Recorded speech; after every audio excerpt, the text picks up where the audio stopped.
नमस्कार दोस्तों, दिव्य नेत्र से मैं प्रीतम कुमार आपका स्वागत करता हूं। आज का टॉपिक इतिहास के पन्नों से है, जिसमें 1857 के क्रांति पर चर्चा करेंगे तथा समझने का प्रयास करेंगे कि क्या कारण रहा होगा जो 1857 ईस्वी में अचानक उत्तर भारत में ऐसे महान क्रांति की बात लोगों के दिमाग में आई।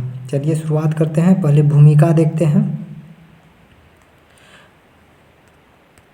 भारत में अंग्रेजों की साम्राज्य विस्तार एवं आर्थिक शोषण की नीतियों के परिणाम स्वरूप समाज के विभिन्न वर्गों में ब्रिटिश शासन के प्रति जन असंतोष उभर रहा था। भारतीयों को गुस्सा विभिन्न स्थानों पर सैनिक विद्रोह अथवा जन विद्रोह के रूप में समय समय पर निकल रहा था। भारतीयों का गुस्सा अंततः यह असंतोष एक विशाल जन विद्रोह के रूप में सन 1857 में प्रकट हुआ, जो ब्रिटिश नीतियों के विरुद्ध जनता की असंतोष का परिणाम था। विद्रोह का कारण, आर्थिक कारण। अंग्रेजों द्वारा ब्रिटिश व्यापारियों एवं उद्योगपतियों के पक्ष में अपनाई जाने वाली भू राजस्व नीतियाँ, साथ ही जटिल न्याय प्रणाली के कारण गरीब किसान लोग महाजनों के शोषण का शिकार बनते चले गए। देसी राजाओं के नष्ट होने से उनके दरबार में कलाकार, विद्वान एवं धार्मिक उपदेशक राजकीय संरक्षण से वंचित हो गया। राजनीतिक कारण, डलहौजी द्वारा चलाए गए राज्य हड़प की नीति। डलहौजी के इस नीति के चलते सतारा, संबलपुर, झांसी, अवध इत्यादि राजाओं को अपनी राज्य खोना पड़ा, जिससे दुखी होकर विद्रोह करना उन राजाओं की मजबूरी हो गई थी। डलहौजी द्वारा अवध को हथियाने से देसी राज्यों में तीखी प्रतिक्रिया हुई, जिससे अंग्रेजों की राजनीतिक प्रतिष्ठा को काफ़ी धक्का लगा। सामाजिक धार्मिक कारण, ईसाई मिशनरियों द्वारा दूसरे धर्मों को नीचा दिखाना तथा हंसी उड़ाना। ईसाई मिशनरी दूसरे धर्मों को अपने धर्मों से नीचा दिखाते थे और हंसी उड़ाते थे, इससे भी लोगों को तकलीफ होता था। 1850 ईस्वी में कानून बनाया गया कि ईसाई बनने वाले व्यक्ति अपने पूर्वजों की संपत्ति पर अधिकार पा सकता है। अगर धर्म परिवर्तन करता है, धर्म परिवर्तन करके ईसाई बनता है, तो ऐसे व्यक्ति अपने पूर्वजों का जो संपत्ति था उसमें अपना अधिकार पा सकता है। ये भी सबको तकलीफ होने लगा कि एक तो धर्म भी बदला और उसके बाद पूर्वज का दिया हुआ संपत्ति भी वो आधा लेके चला गया, इससे भी तकलीफ लोग होते चले गए। मंदिर मस्जिद की संपत्ति पर लगान लगा देने से लोगों की धार्मिक भावनाओं को ठेस पहुंची। 1829 ईस्वी में नियम 17 के तहत सती प्रथा पर प्रतिबंध एवं शिशु हत्या पर रोक जैसे कानून ने रूढ़िवादी वर्ग को नाराज कर दिया। रूढ़िवादी जो हिंदू थे वो सती प्रथा और शिशु हत्या को अपने खिलाफ समझने लगे।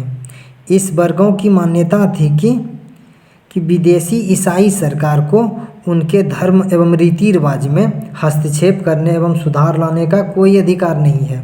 वो अधिकार नहीं देते थे दूसरे को कि मेरे धर्म में कोई दूसरा हस्तक्षेप नहीं करे। सामाजिक दृष्टि से अंग्रेज अपने को उच्च नस्ल का मानकर भारतीयों को बहुत नीच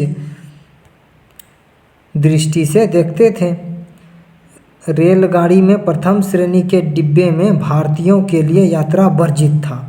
रेलगाड़ी में प्रथम श्रेणी में भारतीय यात्रा नहीं कर सकते थे। अंग्रेज न्यायाधीश पक्षपातपूर्ण निर्णय देते थे। अंग्रेज सैनिकों की तुलना में भारतीय सैनिकों को निम्न वेतन, खराब भोजन दिया जाता था। यह सभी कारण भारतीयों को गुस्सा दिलाने पर मजबूर किया। सैनिक कारण, सिपाहियों के वेतन एवं पदोन्नति में भेदभाव के कारण कोई भी सिपाही सूबेदार के पद से ऊपर नहीं जा सकता था।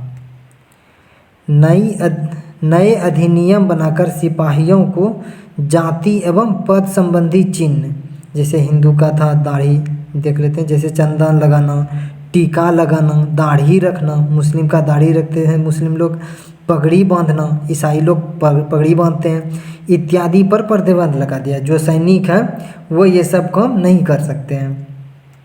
इससे भी लोगों को तकलीफ हो गया। हिंदू धर्म के मान्यताओं के अनुसार उस समय समुद्र पार कर जाना धर्म के अनुसार गलत था।